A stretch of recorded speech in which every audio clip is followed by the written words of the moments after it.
greatest investment of our lives is health.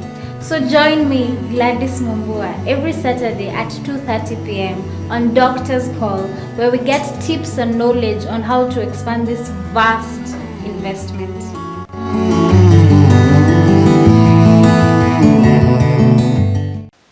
Good afternoon, viewers. Welcome to another episode of Doctor's Call with me, Gladys Boit. And on today's episode, we're going to talk about breastfeeding. What is breastfeeding? And especially to the young moms who are navigating breastfeeding, today this topic is for you. Remember, you can contact us on our social media platforms, Riverside TV KE, Facebook and Instagram, Riverside TV Kenya, YouTube. You can also contact us on 0707 126 050. Today we have a lovely guest in studio. I'll allow her to introduce herself. Welcome. Thank you. Good afternoon. So I'm Jemima Njagi, a clinical officer, a pediatric by profession, and currently I'm based at Memorial Hospital in Thika. And pediatric is a branch of medicine that deals with children 0 years, that is newborns, up to 15 years or up to adolescents 18 years. Yes. Okay. You've said today we are talking about breastfeeding, and I'm sure there's a lot of moms out there. Yes, they understand it, but most do not know the right ways or anything to do with it. So I'd like to ask, what are the contents of breastfeeding? Okay. Breast milk, first of all, is the standard milk for every kid. That is why we recommend to have exclusive breastfeeding. When we say exclusive, it is breast milk and breast milk alone. So the contents, number one that comes out first is water, which is 90%. So water is the one that comes out.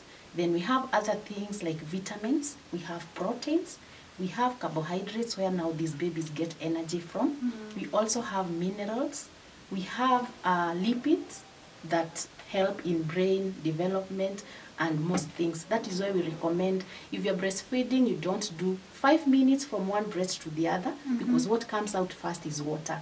So that baby will not benefit from the content. Immediately you give birth, or? Yes, breastfeeding should be initiated immediately. Okay. If it's a normal delivery, you should put that baby to the breast within 30 minutes of delivery. If it's a CS, which is a cesarean section, at least we give 1 hour. Okay. Yeah, it should be immediately. Okay. It is important to note that you've mentioned 90% is water, because most feel like other than breast milk, they can alternate it with actual water. No. Okay. Yes. So when you start breastfeeding, how do you know that your baby is getting enough milk? Ways of knowing if the baby is getting enough milk, first of all, is weight gain. We expect this baby to gain weight every month. That is why we encourage mothers. You go for those clinics because we need to know how the weight is. If the weight is below every time, then we know there is an issue when it comes to breastfeeding. Other things, the number of diaper changes. Now the wetting.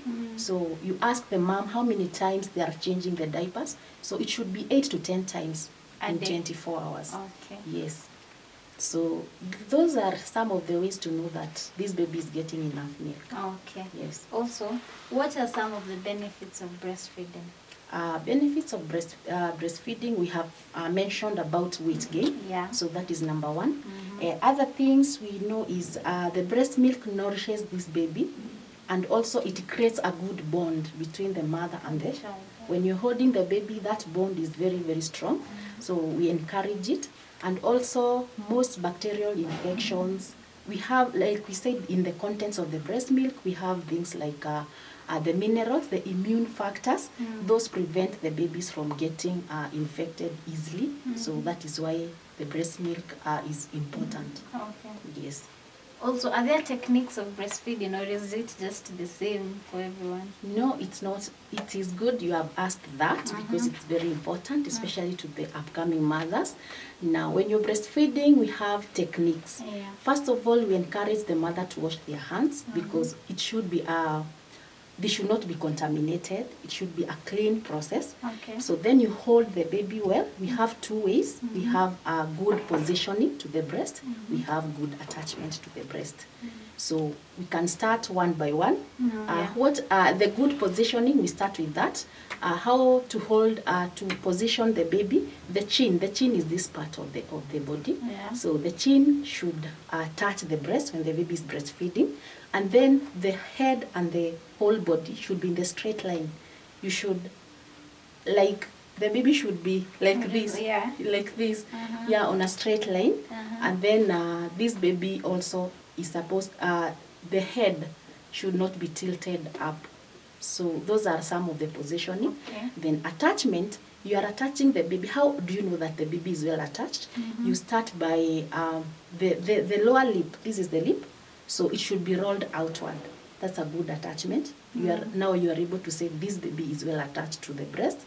Other ways, we have like the black part of the breast. We call it areola. The areola, the most part of it should remain upward and not downward. When you find it is remaining, most of it is downward, you know, this is not the best attachment. Okay. So those are some of the attachment, and very important, because if you don't do this, the baby doesn't breastfeed anything. They are not comfortable.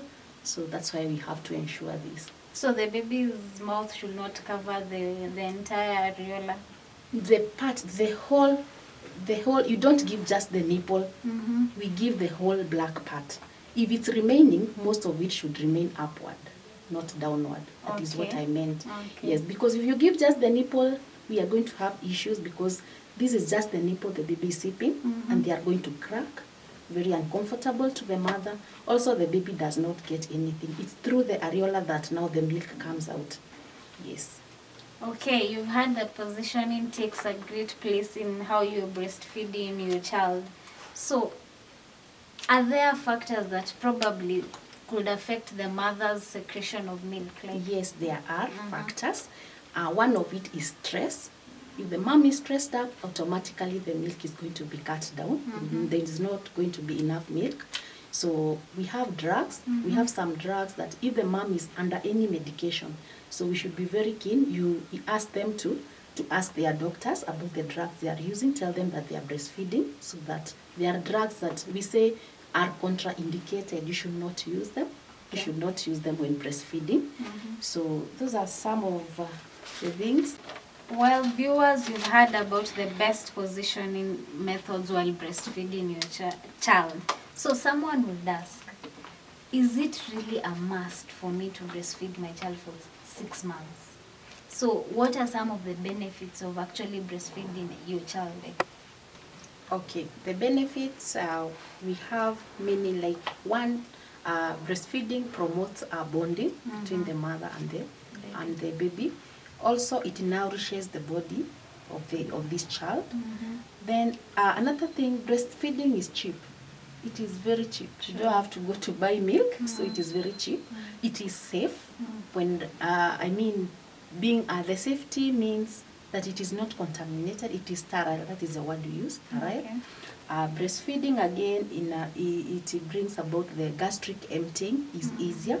Like when this baby is passing stool or urine, it is very, very easy. We don't have like constipation. The baby is not able to pass well. So the gastric emptying, this is what it means. It prevents breast engorgement. Now this is to the mother. Okay. The engorgement is that the breast seems to be full now, and so this milk is not remaining in the breast. So this is a breast engorgement. Yeah. So it helps. It also helps. It is affordable. Breastfeeding is affordable and accessible at the same time. That is why it should be started immediately. Okay. Yeah, after the baby is born. Okay. Yes. So someone is asking, we've talked about diaper changes. Yes. Someone is saying they exclusively breast their baby, but then the baby does not pass stool as frequently. Is that normal? Is that okay? Urine. No, stool. The stool. Yeah. It is very normal. Actually, you see mothers coming to hospital, Mhm. running. The kids are not passing stool, but we give up to 5 days. Imagine 5 if the baby days. doesn't pass stool, the first day it's still okay. Second, third, fourth. Now what rings the bell now? The alarm is now after the 5th day, and the baby is able to breastfeed. So we know there's something happening. maybe indigestion or something. But if you find again the abdomen is not distended, then we still are okay. But we keep following up with that baby. Oh, so it's okay for up to 5 days? Yes, very Okay. much okay. So there's no need to panic? No need to panic. Okay. Yes. Also, another one is asking, what about mothers that are going back to work? Now, this mother needs to go back to work. Yes. Like, what happens? How much milk should they pump? The storage? How should they store the milk? Yes, a very important question. Mhm. You see, the mothers definitely have to work. So when the mom goes back to work, the breastfeeding continues. This is how we do it. So the mom is advised to express the breast milk. Now, it will depend with the amount that is coming out this mother is able to get. So this milk should be stored in the fridge, at the freezer, and it can stay there as long as it is in the freezer.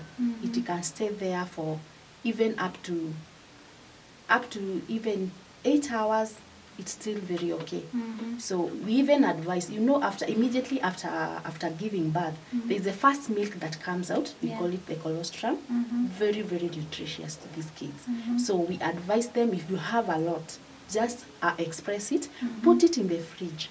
You can put it in the fridge. That one doesn't even go bad so fast. You can keep it there for 4 months in the freezer. So when you come back now, the baby is now 3 months. Now you're going back to work. You can go back to this colostrum that you stored 4 months ago, as long as it is in the freezer. Okay, someone will ask, I've stored the milk. Should I boil it? What are the methods? No, yes, a good question. You see now this milk is in the freezer. Now you cannot remove it and give it direct to this kid because it's cold. So what you do, you don't like use sufurias or things to boil it. What you do, you get some hot water, you put it inside in another container, then you dip. For a few minutes, this milk is warm and it is safe for this kid. Okay. Yes. Well, viewers, we are going for a very short commercial break. We'll be right back after the break. Are you looking for a place you can preach live on TV? We are now live. Yes, now we can cast your event live on Riverside TV just for 3,000 bob. Yes, 3,000 bob for 30 minutes. See flyers and posters for more info or call 0707 126 050. Riverside TV, inspiring and refreshing. Welcome back, viewer. I hope you're following our conversation. Remember, if you have any question, you can ask us through our social media platforms, Facebook and Instagram, Riverside TV KE. You can also send us a message on our number on your screen below, 0707 126 050. If you're just joining us now, we are talking about breastfeeding and all the good things about breastfeeding. So there's something known as the AFAS criteria when breastfeeding. Yes. Now, when we say AFAS, what do we mean? What is AFAS? So now AFAS for AFASS. So when we start saying AFAS, it's to those moms who are not able to breastfeed. Okay. Maybe they have some kind of illnesses, so they're not able to breastfeed. So that procedure, the way that they want to use other than the breast milk should be AFAS. Okay. So the first AFAS, it should be acceptable, whatever method they want. If it's none, it's the best and it's acceptable for this child.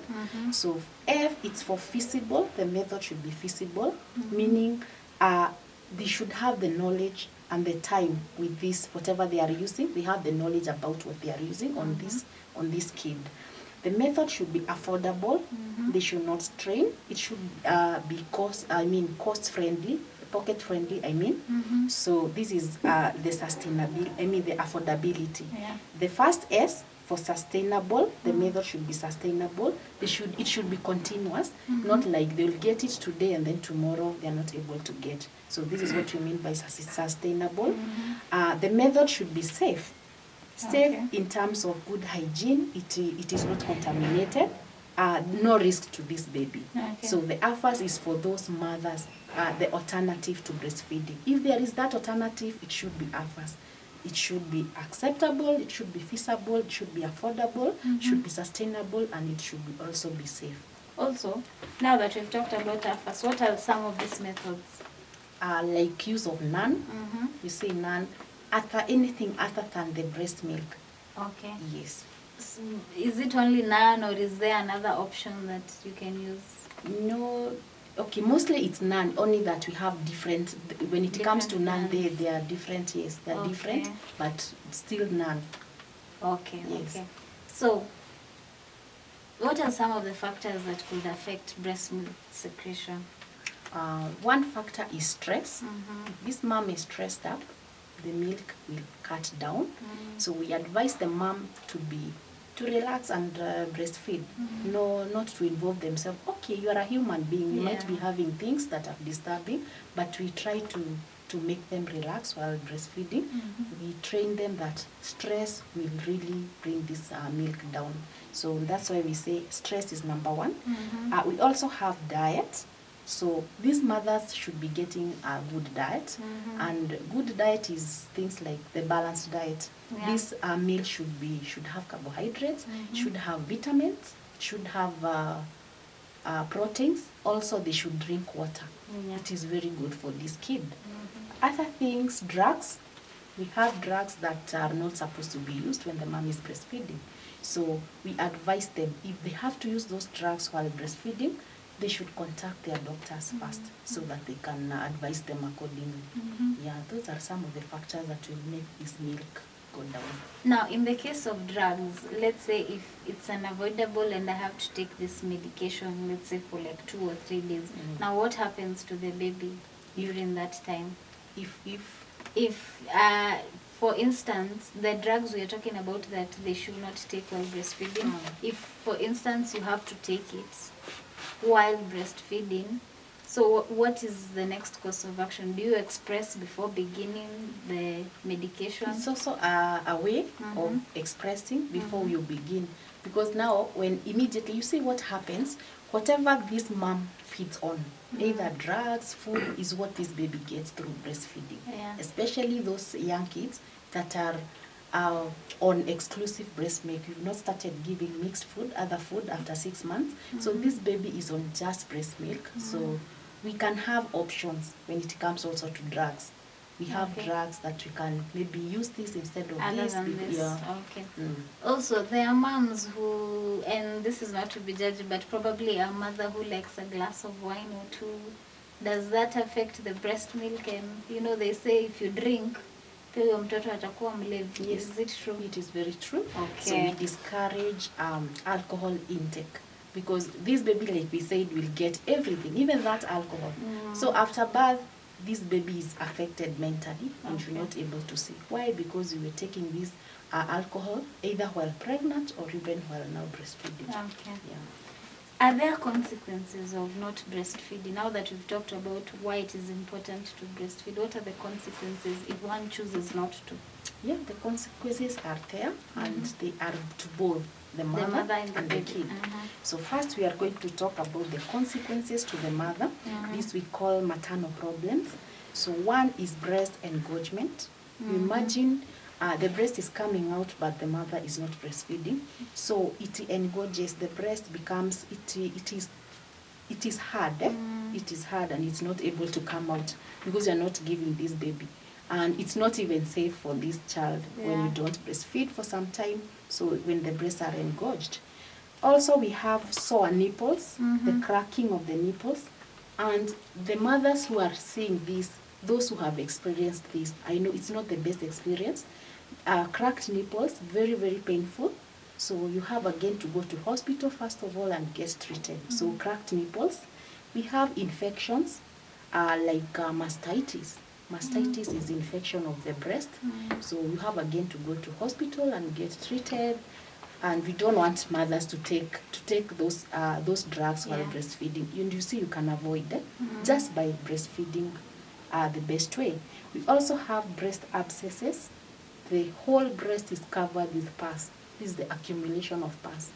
So you find they even go to hospital. There's something called IND, incision and drainage. We cut this breast, we drain this pus. It's again expensive. It is even costly. all those, and we can avoid. So Yeah. these are some of the maternal problems. Mhm. Now, when we come to the kid, now we call them neonatal problems. Mhm. A neonate is this newborn. Yeah. A neonate normally we define as a kid who is 0 years to 30 days, these small kids. Yeah. So these ones, they'll get first thing dehydration. If Mhm. the child does not breastfeed, they are going to get dehydration. Okay. So like dehydration, they don't have enough. Their skin is going to be, we normally check the dehydration by pinching the abdomen of this kid. So Mhm. when you pinch, it goes back so slowly. So this tells you the skin is not well hydrated. You have dehydration. Even when you check in the eyes, you find they're so dry. Also, you are able to say that this child is not getting enough. We are not breastfeeding well, and we have dehydration here. Okay. So we start again admitting the kid, you see. We treat for this dehydration. So it comes with a lot of consequences. So Yeah. dehydration is number one. We also have jaundice. Jaundice is the yellowness of the eyes. Yeah. So this yellowness is because of not breastfeeding. So you find the mother gives birth, they go home, and then they come back to hospital saying that the kid has got yellowness of the eyes. So what you tell them that you're supposed to go back and to do things, breastfeed the kid well, also expose this child to the To sun. sunlight. Yes. So these are because the reason why we are doing this jaundice, we have things that were not well metabolized called bilirubin. So those ones are the ones that remained on the skin. So we try to break them down further by exposing to the light and Yeah. also by breastfeeding. So Okay. jaundice, it's called neonatal jaundice. It's another problem. So we also have failure to thrive. Failure to thrive is failure to gain weight. So this baby will just be underweight every time because they didn't get enough milk. Okay. So those are some of the consequences to the child. Okay, we've talked about consequences of not breastfeeding enough. Is there something as excessive breastfeeding where this mother over breastfeeds? No, there's nothing like that. Mm-hmm. We said I should tell mothers, you should breastfeed this kid anytime, anywhere. The child is breastfed on demand. If they cry in the matatu, they should breastfeed. If you are somewhere in a function, take your time and breastfeed. So what you should ensure is the hygiene. So we tell them before you even breastfeed, you wash your hands every time because you don't want to transfer these infections. Yeah. You hold the baby, the breast, you have not washed your hands. So breastfeeding is on demand. There's nothing like over. So it's as frequent as possible. As frequent as possible, and this is what we advise. Okay, so someone is asking, what happens when I get pregnant and I'm still breastfeeding? What happens? Do I stop breastfeeding?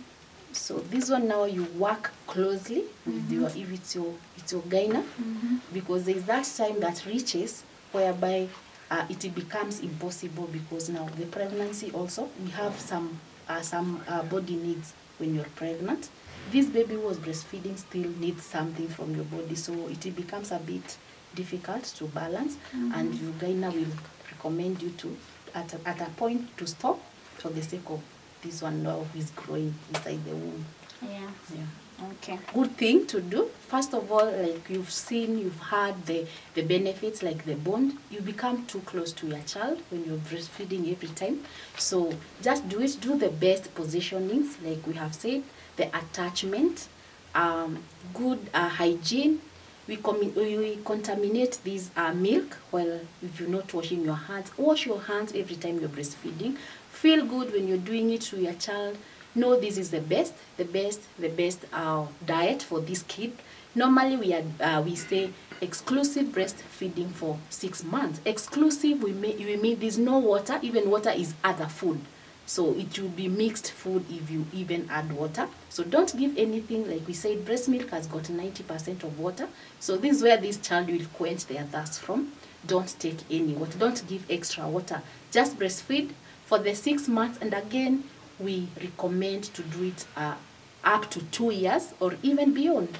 So it's still very okay. Thank you. Maybe before you just sign out, we have seen in a scenario where the mother has died, and then the grandmother takes on. kunyonyesha na kila kitu. So you can look for other way as long as it's Affordable, acceptable. The AFAS I was Oh, the talking about. AFAS. The AFAS was if you're using an alternative because of such cases. See, that one you can't hatuwezi zuia. It may happen, the mom has died and it happens. So it should be AFAS. As long as it is AFAS, yes. Yeah. Well, viewers, you have heard it here. Breastfeeding is important and you've heard everything about it. Remember, you can follow this conversation on our social media platforms. You can also watch this video on our YouTube page, Riverside TV Kenya. Until next time, I have been your host, Gladys Boyd.